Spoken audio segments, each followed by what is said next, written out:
Welcome to the Stars Align Dramas and Dreams podcast, where the infinite sky meets the starry world of dramas. We're your guides through the cosmos, from heart-stopping queer love stories to straight dramas of unexpected love. In every unforgettable moment in between that make us swoon, laugh, and cry. And, of course, we'll sprinkle in a little stardust along the way. I'm Nixie, your drama enthusiast ready to break down the best and sometimes most chaotic storylines, filming techniques, and the worlds we can't stop obsessing over.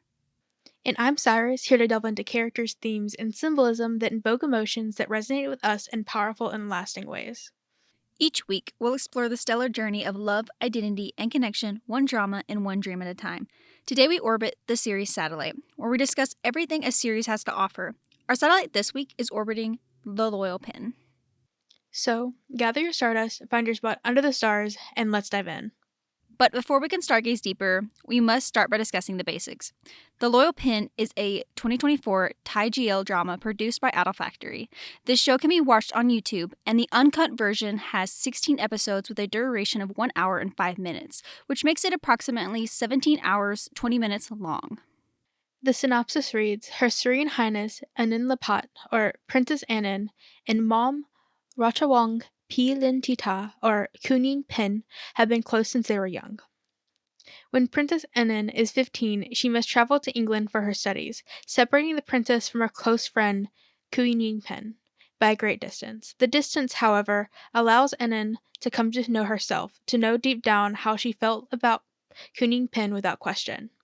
When she returns to Thailand, Princess Anin tries everything to get to near Kuning Pen, where she can find the opportunity to confess her love. However, it seems to be an impossible task as Kuning Pen has been engaged to marry Kun Chai Kyokiet. Adapted from the novel Pin Pak by Mon Miao. They really are trying to kill me with the full Thai names in the synopsis. What, this is the second time this has happened in a row? Recently, yeah. Full government names, basically. Wild. For just the characters. But as for the summary of the actual story, pretty on point. It is definitely heavily in Anin's point of view, which is interesting considering I feel like we get more of Pin's point of view. In the series. Yeah, so it's interesting that they focused on the other character, synopsis heavy wise, but then it was heavy focused on the other one. So I don't know, that's just an interesting twist in terms of when you're like analyzing how they wrote the synopsis versus how the series actually played out. Like, it played out pretty well compared to like the synopsis. It's just perspective wise was completely flipped. I don't know, the synopsis makes it seem like as soon as like Enin comes back, like Pin is already engaged to Kua. And that's not exactly like that's what it seems like from the synopsis. That's not how it worked. Not It's not how exactly. it went out, you know? It took a while. Much to Kua's dismay. Like Kua would have loved that. But yikes. Definitely didn't play out the same way for sure. Yeah. I would also say, like, you point out that part in the synopsis. I kind of want to point out the fact that it kind of allures to the idea, because it is in Anin's point of view, it kind of makes you think, oh, we'll get to see her realization of realizing that she likes Pin. But in reality, we didn't see that. She just came back being like, oh yeah, I'm obsessed with Pin. I love her. And now I got to find ways to like date her. And I'm kind of like, we didn't get any of like come to acceptance of liking Pin, you know? And that was interesting.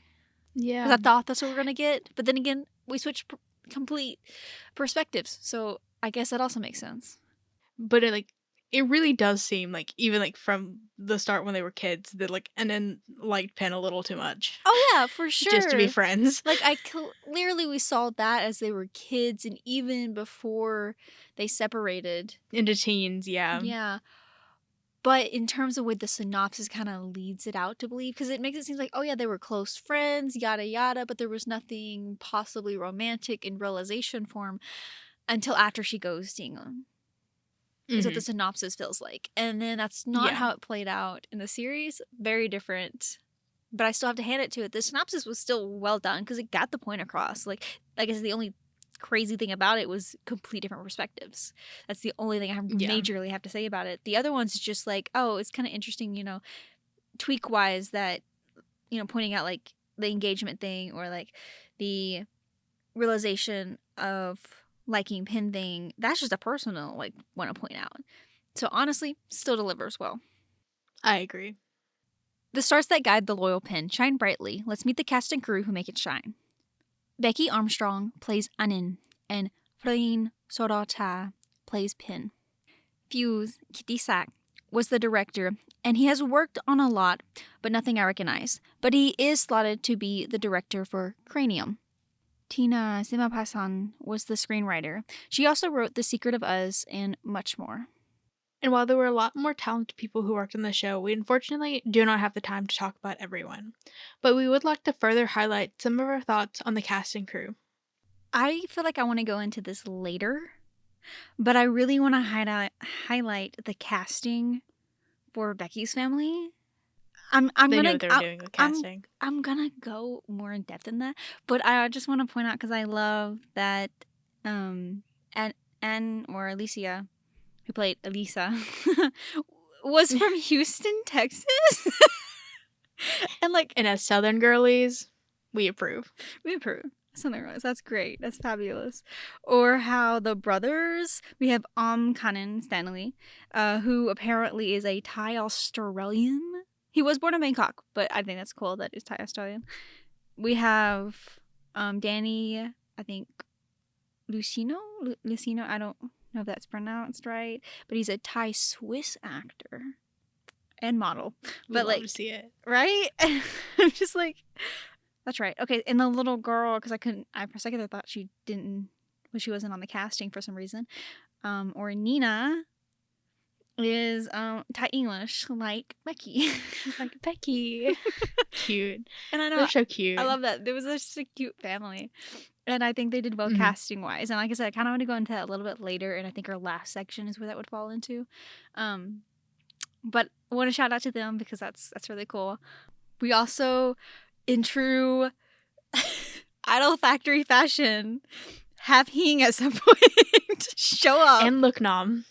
And Looknom and Hang have been in every Idol production to date. Mm-hmm. At least this time, Looknom wasn't a mother or getting pregnant or getting married. Yeah. So, that's all she did in every single one. I love her. But that was like her role in like every single series. She didn't in The Sign. You're right. In Us, right? She was a sassy, what was she? She was like some forensics. Oh my god, I forgot. You're right. She wasn't in that one. But I feel like in all the other GLs and stuff like that, that's her position. Kind of ironically, she ends up being like the mother figure, like in a funny, in like a both mentor and comedic way. Let's be real. Yeah. Love her. So yeah, we got those two again. And like I said, I feel like they're in like every series. We get Poom, who I'm bringing up Poom because love this man. Have seen him in both this series. He's in My Marvelous Dream Issue, and he was in The Sign, which I think The Sign was his first appearance. But he's also currently in a lead role with the CEO of Idol Factory, the one and only Saint. And so I just want to point that out, which as of this recording, was the day release of episode 3. Crazy. It is also very much a true fashion Idol Factory series. I feel like you cannot do a single Idol Factory series without some cringe, and I feel like this one just brings it back to a little bit of its original first series release. Why are you shaking your head like that? I'm agreeing. I couldn't tell. For a second there, you looked like you were like, It was don't like know about that. Yeah. It was yeah, fair enough. I feel like every production company has its own like little unique thing little about quirk, it. Yeah. And I feel like when it comes to Idol Factory, cringe is its main goal. I mean, they can tell some really good stories and be very serious, but you're never going to bypass any series without some cringe somewhere in it. And like, I'm down for that. To this date, I think I've seen every Idol Factory series that has been released. Even concluding My Sweetheart Jom, who is currently coming out because I'm fully caught up on it. So like, love Saint, love. I am impressed with where he is right now in his life. Let me join. I want to be one of your crew members. Let me join. I don't care. I'll be a screenwriter. I'll be a director. Let me join. Let me just learn Thai first. Give me a little bit of time, and I'll happily join. But anyways, gotta put yourself out there sometimes. No, I'm just kidding. I mean, I'm not, but I'm kidding. And for the podcast's sake. But I just want to shout out that because kind of cool to see these actors play and be like in multiple series. Also seeing them grow as well. Like, oh, absolutely, yeah.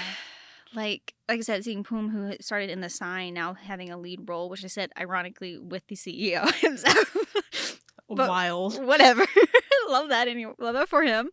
I am curious to know if that's intimidating or not, but too late now. It's already filmed, so I hope it wasn't.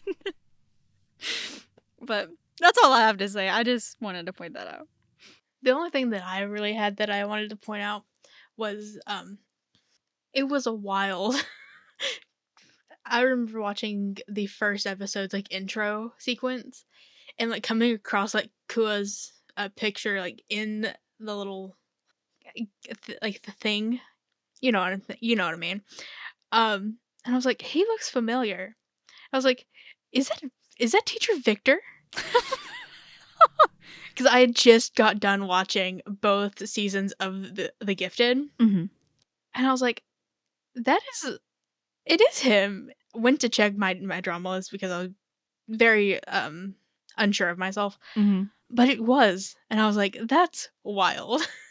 This is insane. And to be fair, he has like been in a lot of things. He has that we have seen too. I know, but like he was in Vice Versa. Just the most recent thing, yeah. He was in. I don't know. We haven't actually seen it, but he's in Jack and Joker too. But yeah, that's wild. Oh my god, he was in the Which person was he? He was in the Uprint series. I think I know why his face looked fucking familiar. Oh my god, he was the badass baker. Excuse me? He was the badass baker in the Uprint series. He played Dash. No. He did. Back in 2016. This is a wild revelation. I was looking at his list, and he played Dash. Guys, if you don't know, Uprint series was like my introduction into Thai dramas. Was the Uprint and therefore my series, mine as well. Yeah, he wasn't the first series I watched, but he was obviously one of them, and that's wild to realize that. Mine is blown. That's insane knowledge. Blew my mind too. The further down I went on his list. Yeah, I didn't go that far down. He's been in a lot. I saw The Gifted and I was like, that's where I know you from. Okay, there we go. Apparently not. The only one. That means The Gifted is the second series that him and Mek played in together. Really? Interesting. So, we've set the stage, and now it's time to delve deeper into The Loyal Pen. Spoilers ahead as we start with The Story in the Stars. Some stories are written in the stars. Others are written by the twist of fate. In the Stories of the Stars, we explore the plot in detail, diving into character arcs, dramatic climaxes, and the conflicts, both necessary and unnecessary, that shape the narrative. Plot of this show. Wild. There was a lot, I feel like.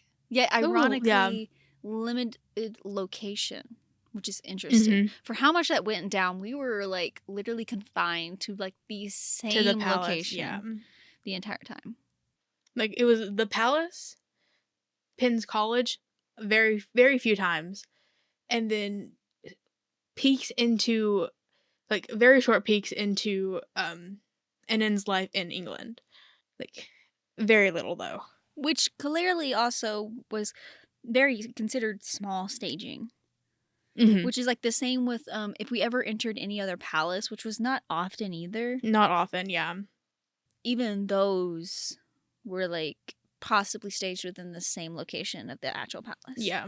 Which is interesting. Or we had some beach frolicking, I guess you could say, occasionally. Yeah, that's fair, yeah. But no, we were pretty limited location for how much, which ironically is still a lot and really decent for a series. But what I'm getting at is for how much plot stuff that happened. It's insane for how little of locations we were dealing with, Yeah, which is fascinating, and I love that for it because like they did a good job. definitely, yeah. But moving into plot, because I just realized that was kind of a little bit into like set stuff. But It's fine. what part of the plot would you like to point out first? I got one. It's a pretty big one though, but because this kind of pushes us towards the end. I don't know why, but I always feel That's like fine. it's talking about the end parts because I feel like that's where, of course, a lot of the meat ends up coming Hmm. into. You know, we get down to like the actual root of The everything. nitty gritty conflict, revolution stuff, Yeah, and I want to talk about how it was very interesting concept and kind of parallel-esque, but not in in-depth form. How who you would have thought would have been the problem to the whole thing, which may that be the dad, may that have been Anand's mom. It turns out to be the person that was responsible for Pin.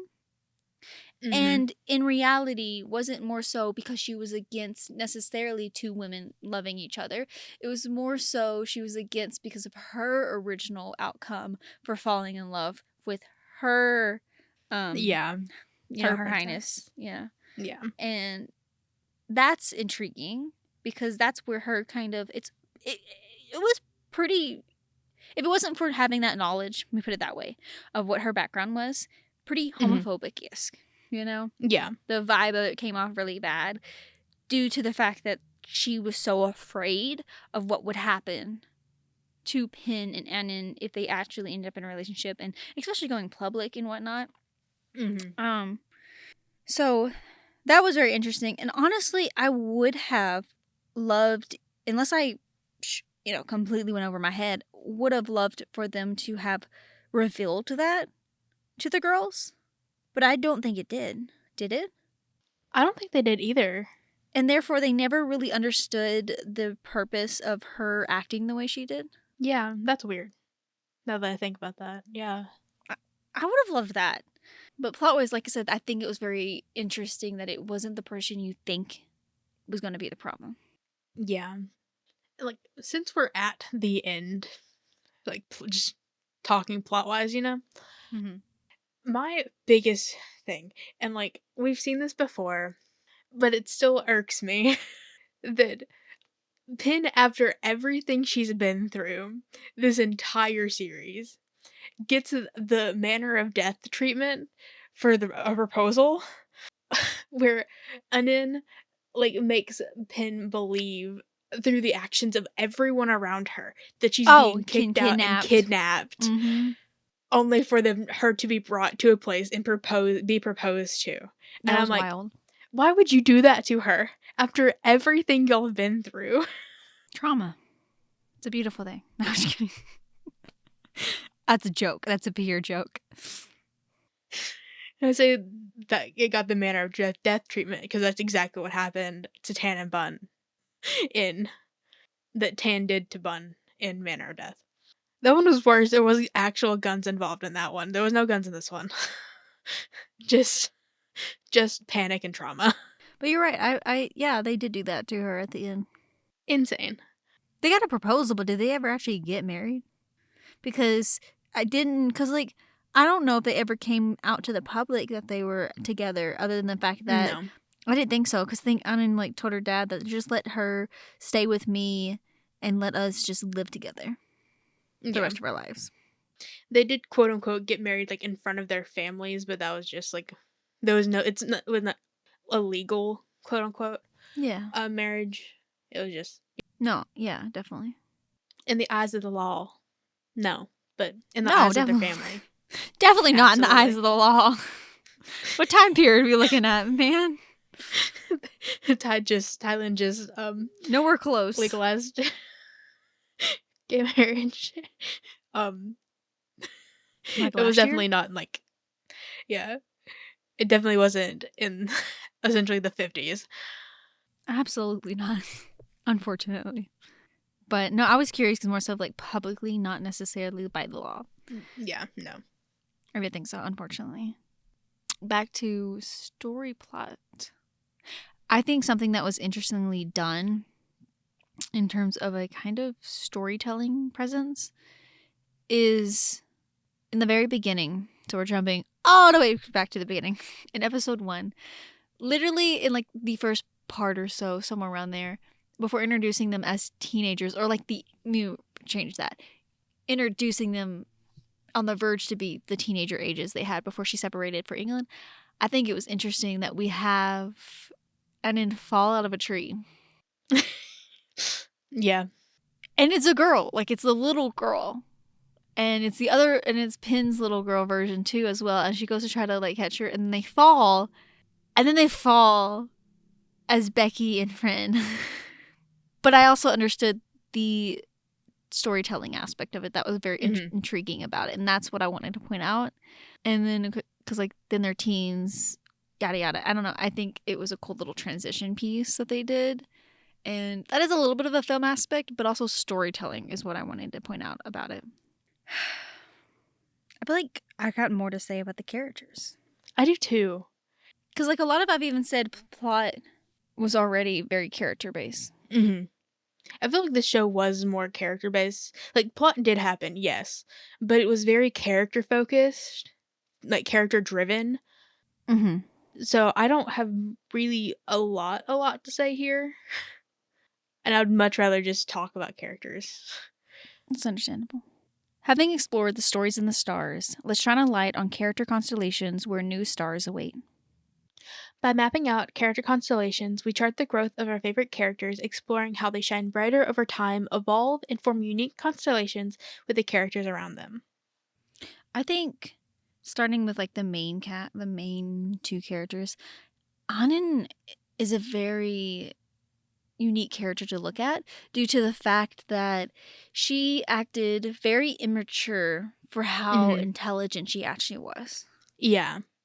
And yeah, I would admit that some of that might be because she is a little spoiled, but like she's spoiled in a way that didn't seem to hinder her actual perception of other people, you know? Because like sometimes you can spoil someone so much that they then block out the feelings and the connections to other people. Yeah. And therefore that's why we get tendencies where people are kind of very egotistic, very narcissistic in some cases when they're really spoiled by parents. And so it was intriguing to see her having grown up with so much love that she's like, instead of being like, the love's all mine, I'm going to love everyone else, you know, and bring happiness to everyone else. But also interesting that she was also very intelligent in the way she did it. Yeah.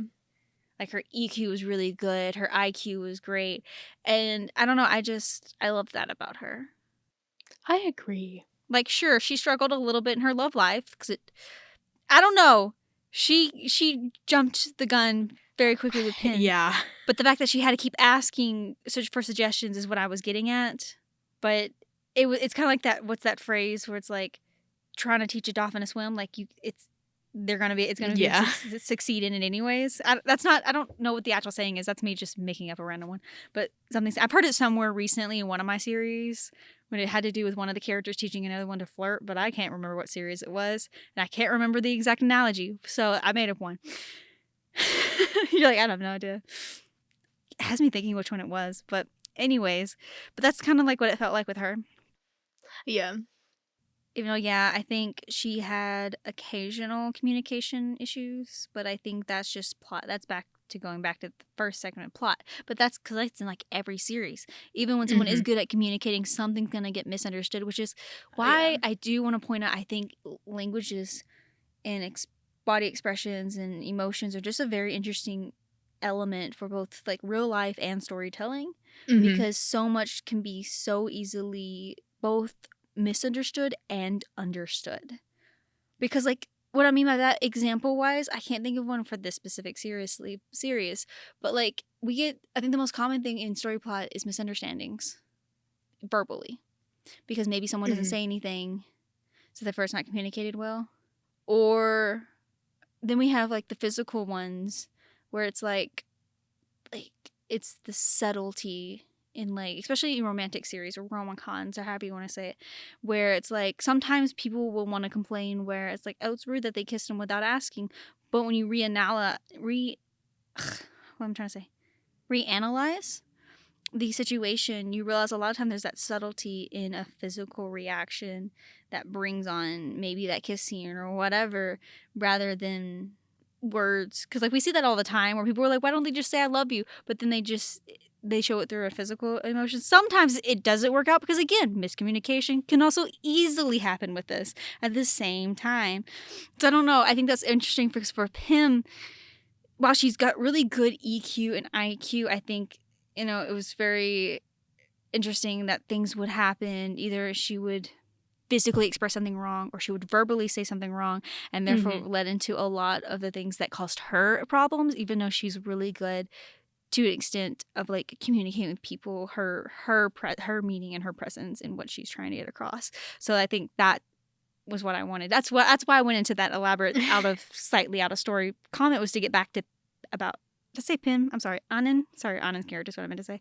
If I did say the wrong person, and her personality. I feel like that's the most in depth I've ever gotten on a character. I like it. I approve. If I did say the wrong person, I did mean Anand, not Pin's character.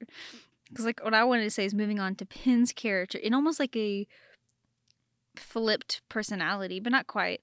It's very interesting for Pin, who is definitely, for while Anand is very extroverted, Pin's very introverted, but Mhm. also comes down to the fact that That Pin, girl unlike has the so much anxiety just coursing through her veins at any given moment.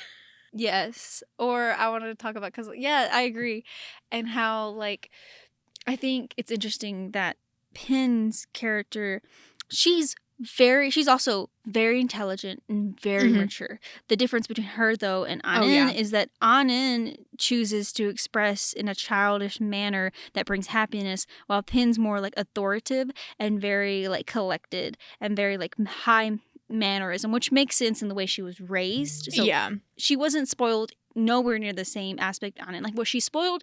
Yeah, Yeah. because like she was spoiled by Anand's family. She wasn't spoiled by, I forgot her name, Lady uh I can't help you. She was Miss Aunt in my notes the entire time. Pinance. Oh yeah. Lady Cassadid? I don't know. Anyways, the other one. I feel so bad. Yeah, so like her aunt essentially.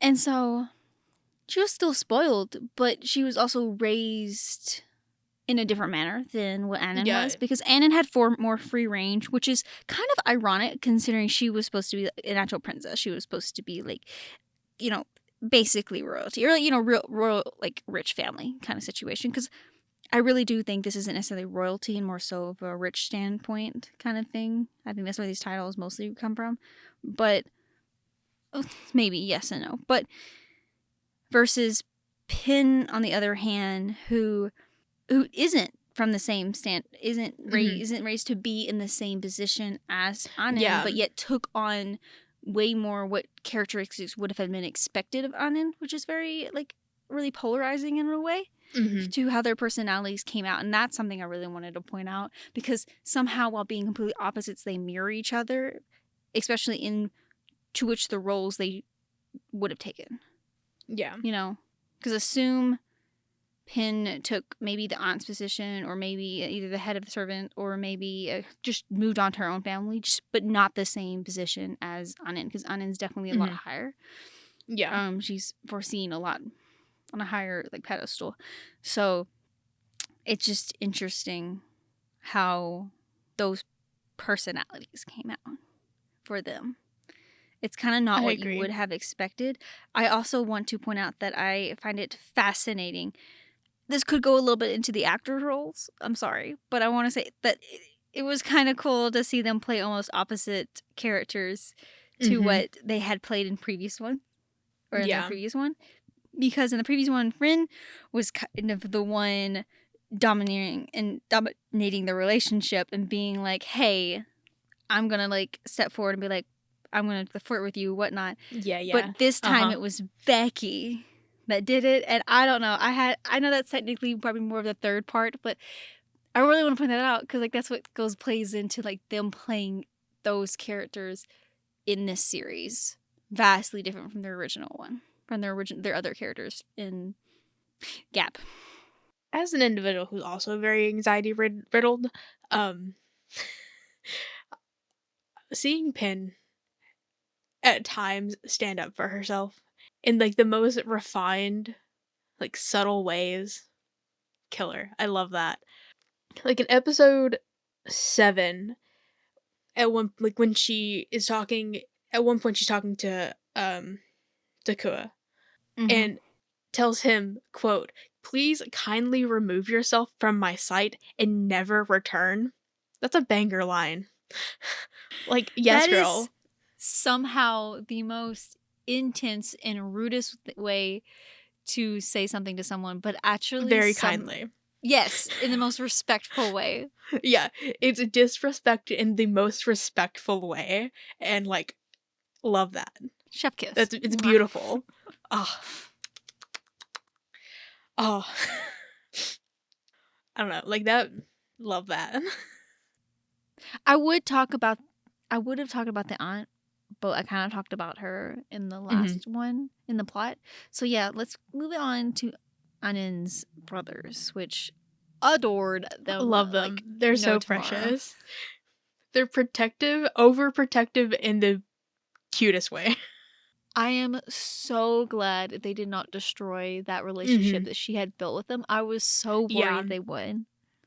Like, when like, when you clock that, like, oh, it Mhm. was the oldest brother, the biggest brother, who it was the one who saw them at that party, Mhm. but when, like, Anna is drunk off her ass, and I was like, "Oh, no." I was so worried, and but then he is, like, supportive of her in a way that's, I don't, like. I absolutely agree because like he was a supportive in a way where he's like, I don't understand, but I love that you found someone that you love Yeah, because that's a hard thing to do. and, like, while I will do everything to protect you, like, from, like, the ridicule that you would get from the public, like, I, like, will stand as a Mm-hmm. buffer between them. And, like, when it became a problem, like, with their father, he was also there 100% of the time to either Mm-hmm. comfort Anin or try to, again, be that buffer between her and her father, and, like, their father. And, like, that, like, is honestly, like, what you would hope for, especially for siblings who, like, don't necessarily get it, but, like, want to love you, like, you know? Mm-hmm. Had mad respect for them, and then I loved Mhm. how after the whole thing happened, her younger brother felt so bad for what Yeah. he had done by trying to like get Kua Push, to yeah. put with Pin, and then only for it to fall out the way it did. And he was like, "Oh my god, Mhm. I feel like I was rooting for them." And then he did the worst, one of the worst things possible. Especially in that situation wise. Yeah, I pushed a man who has a pregnant wife, hidden, secret, Mm-hmm. onto this girl who I essentially have, like, seen as my sister for my entire life, Mm-hmm. because she's just always been around and, like, is so close to Enon that, like, they, like, really did view Pin as just an extension of their family, and, like, They that, really did. like, he felt like absolute shit. So I was here for that. I also will say I love how in the allure to possible love interest, like I swear, they both had so many people. Oh, yeah. Wild. It was insane. But out of that, I love that we get one that there's like no room for doubts that it's even a possible thing. And that was with with her essential with Poom's character. Mhm. Probably not probably not because he was like essentially her minion in England. And even Mhm. though yes, Pin did at one point think it was possible, immediately unenclosed that, and I'm not gonna lie, Pranat kind of showed that that was an impossible thing anyways. So I I loved that because loved his character. He was such a minion. Oh, absolutely. Though speaking of the minions, call them minions, prick. Oh my god, her. obsession and love for Anin, but in a non-romantic manner, Mhm. was so here for it. She was down for Yeah. everything. She was ready to do anything. She would sacrifice anything. May that be her own dignity. She was there for it. Yeah. I love that for her, you know? She was You living her know? life Yeah. purely for Anin. Yeah. That's how much she loved Anin. And I was like, in a non-romantically, platonically. And I loved that representation for her. We've journeyed through the story in the stars and character constellations, but now let's explore the world beyond the stars for one last perspective. Step into the worlds beyond the stars, where we journey into creative set designs, stunning costumes, and world building magic that transport us into places beyond imagination, bringing the world to life. The costume design of this show. Beautiful. I love. You're a little retro galley, so of course you loved. I know. I was like, yes. Especially the beach frolic episodes, like with like the retro, like 50s, like swimsuits. Obsessed. Would love any of them, all of them. Yes, I agree. Just like the hair, all the hairstyles too. Oh, they're good. This was very fun for me.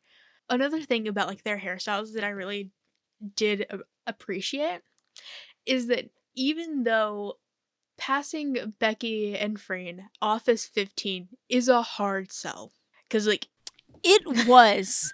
I they're You talk not about the 15. hairstyles. I'm not gonna lie. I don't know what you're fixing to say, but that was a little rough. A little rough because knowing mentally, knowing that they're older than they were playing, I was like, what is going on here? I'm not gonna lie. At first, I didn't realize how young they were supposed to be playing, but they still did it though. Like what I was trying to say is that like they really did try their best and like I would say marginally successful in like making the rift between them being younger and them, you know, 21. Had to do some math. From 15 to 21, 7 years. Did marginally, in my opinion, a decent job in making them look at least as well as they could, younger and older. And like a lot of that had to do with like them styling their hair specifically. 'Cause fashion changed a little bit, but like a lot of the change was in the hair. And like I appreciate. I approve. They did their job. Stylists knew what was up. I'd have to agree. They did a pretty good job for having to show that age gap. Mhm. Like 15 was a hard sell though, but like definitely you could tell younger from older. Mm-hmm. Honestly, I feel like I have stated a lot of the things I wanted to say I was just about prior to say, yeah, we talked about like the palace and like the first like part. because that was very limited due to the location of those. And one, it really only needed to be in those locations. And kind of talked about it because that was kind of involved with the set design. And then we talked about even some of like the way things were filmed, Hmm. naturally. Or I talked about in casting a little bit of the casting for Becky's family. And like I said, I would go deeper in that, but honestly, I still got my point across because like I was just so impressed that instead of just casting, like, I think I've said this outside the podcast before, is I was impressed with the fact that sure, when dealing with two different races, like which was white and Asian, right? It Hmm. is so possible to end up on anywhere on that spectrum. So yeah, her siblings could have looked more Asian, or they could have looked more way white. But in truth, there's always going to be a little bit of something and a little bit of the other. And so it was really cool that in casting, they were like, you know what, we're not just going to cast, kind of willy nilly in the sense of like, Hmm. finding more Thai people who aren't, or traditional more Thai, right? Or Chinese, Yeah. maybe even so. Because like they have like more so Chinese and Thai, like in terms of like ethnic rights in Thailand. And so it was really cool that they were like, we're going to go even deeper. And since we are showcasing, because we have Becky as the lead role in one of like the royalty in a position, then it was like, you know what, her rest of her family needs to line up to Becky, because we've seen Yeah. cases where they don't fully line up in Hmm. siblings.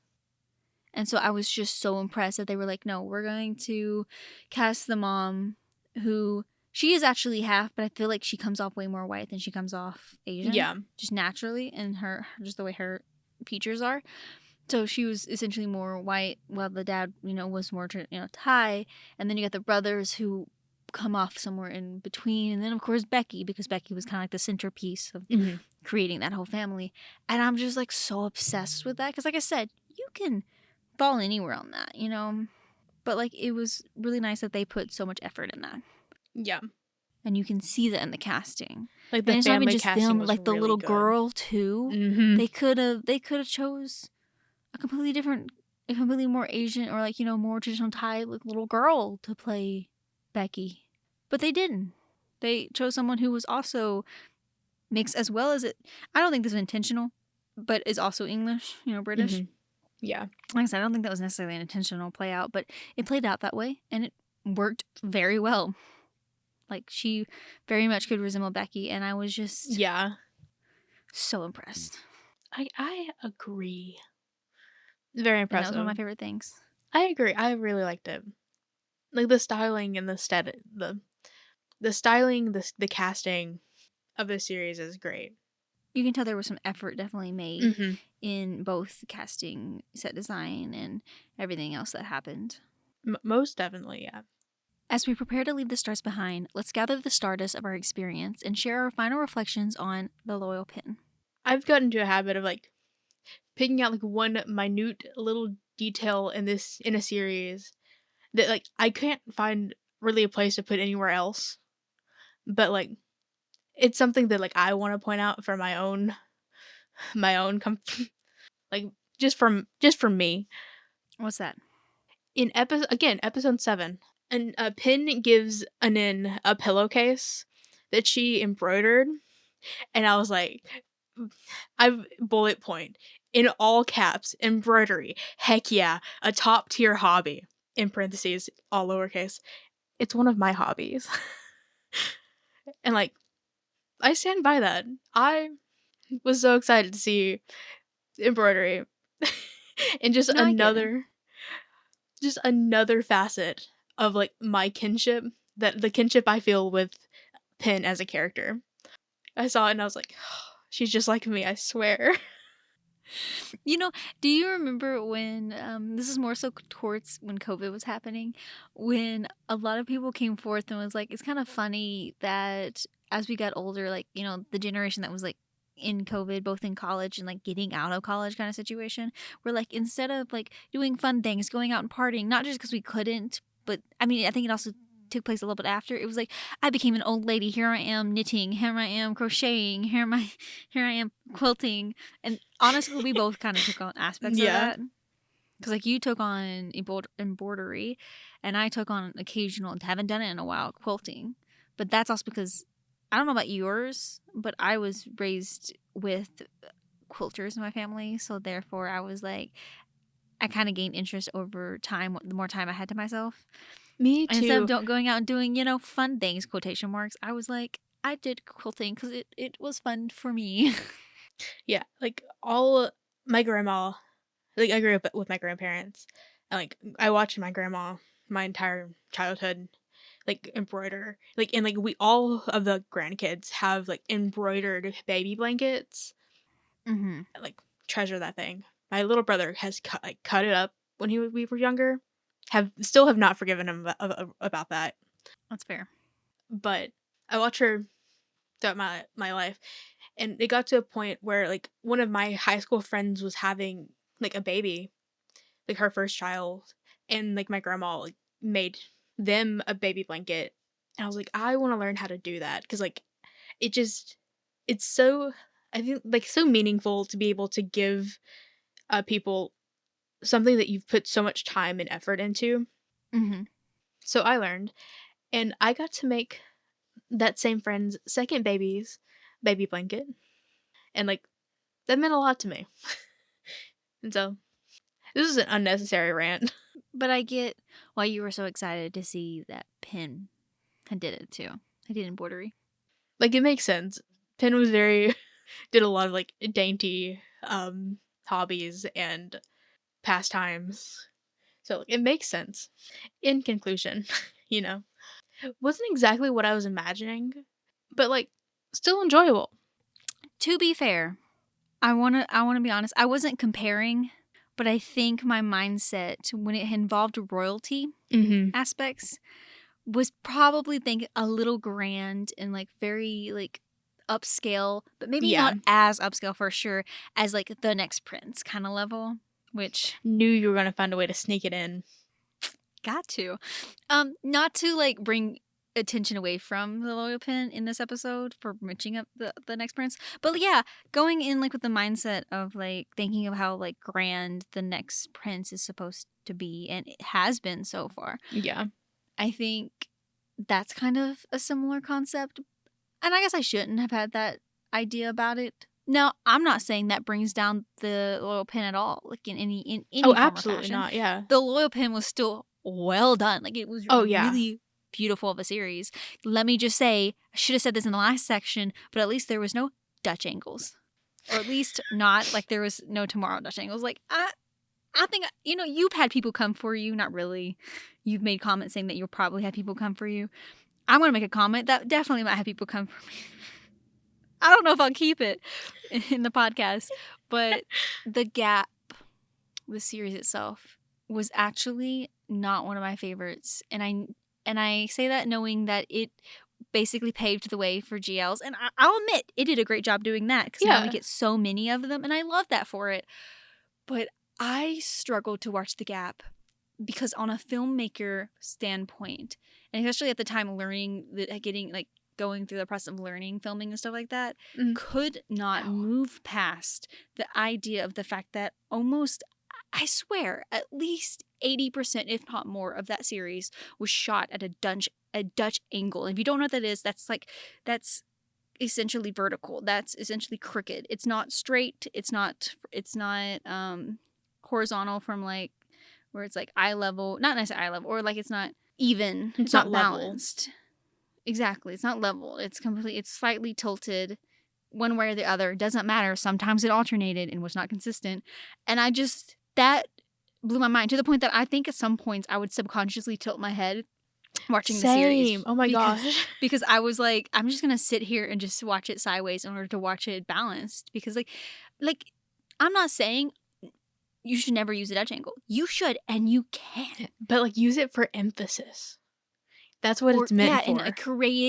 in a creative aspect. Mhm. Like for example, my number one comment that I've ever when I bring up the Dutch angle and how I think it was beautifully crafted is like for a really good example is like there's a scene in Word of Honor where Winkeshing, it's after the accident where Winkeshing and And the other one. I feel so bad. Zhao Same. something. Yeah, it's Zhao I don't know something. why I don't know why Winkeshing is his just name too just went up. iconic. Winkeshing's iconic. They're both iconic, but Winkeshing is just something else, next level. So I'm so sorry I can't remember the other one's name, and I'm definitely gonna have people come for me on that one if they're not coming for me on the Gap. And I'm so sorry. But like it was after the scene when they had the fight where he found out, caused everyone to go berserk trying to find it, and it was all fake, fabricated, whatnot. He found out about that for having done that. And he was mad at him for it, and so he kind of was in an unstable state where he was like he wasn't mad at his man, of course, but he was like kind of he was really, let's be honest, psychotic here, okay? And there's a whole scene where he gathers all of the what are they called? They were called like the ghost something, ghost village. I don't know why I can't remember the all of like the criminals that were under him, that Mhm. worked as like essentially I think they called them ghosts something. Like I don't remember the details on top of my head right now. It's been a while. And is this scene we have like the curtains and stuff like that flowing around them as is happening, but like majority of that scene was shot in a very crooked angle, but it didn't start getting very like it didn't start taking on that Dutch angle and like even rotating while it was happening until like his facial expressions and like he started like getting really like he was kind of corrupt. He was very corrupted in this state, and he was falling off like his mind, right? And like he kills one of them. I forgot what the white ghost or whatever that kills that one, and like it's just all shot in this beautiful Dutch angle, emphasizing like his mindset and how Mhm. he was really feeling in that moment. And like yeah, use a Dutch angle when you're portraying something that is going to like give an impact in why that's being used. don't use that for like every single thing in the series. And like, I'm sorry, but I remember watching the first episode of The Loyal Pin and being like, yes, not a single Dutch ankle in sight that isn't needed. I'm so sorry. I love the gap. It was still great. Don't get me wrong. But the Dutch ankles, I could not. And now I can say the Loyal Pin could never meet the gap for that same reason. And I'm here for that. So here for that. I agree. That was wild. Yeah. Gab was something else.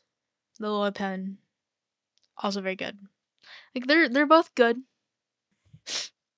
It's so funny that you keep referring to it as the Gap instead of just Gap. I'm sorry. Gap. I don't know why I was adding the in front of it. You're right. I don't know why I was. I think it's the fact that the Loyal Pen, the Yeah, Gap. it could I have think been it's it. that. But it was just funny. But yeah, overall, the Loyal Pen, very good, very cute.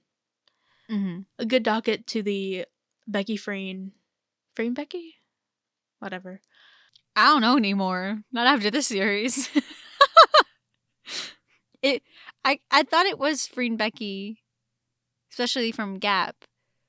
But now I don't know. it's starting to look like Becky Freen. I'm here for either one. We're both girlies. Good addition to their repertoire. Thank you for joining us for this episode of Stars Align Dramas and Dreams podcast, where we meet amongst the stars that illuminate the love stories that light up our universe and connect us all. If you've enjoyed this episode, don't forget to like, follow, and subscribe. And share your stardust and thoughts with us. We'd love to hear your comments, favorite moments, or suggestions for what we should explore next. You can connect with us in the comments or through our socials, as well as our email that are linked in the description. Let's keep the conversation going under the stars. Until next time, keep dreaming, keep listening, and remember, love always shines brightest in the cosmos. Bye.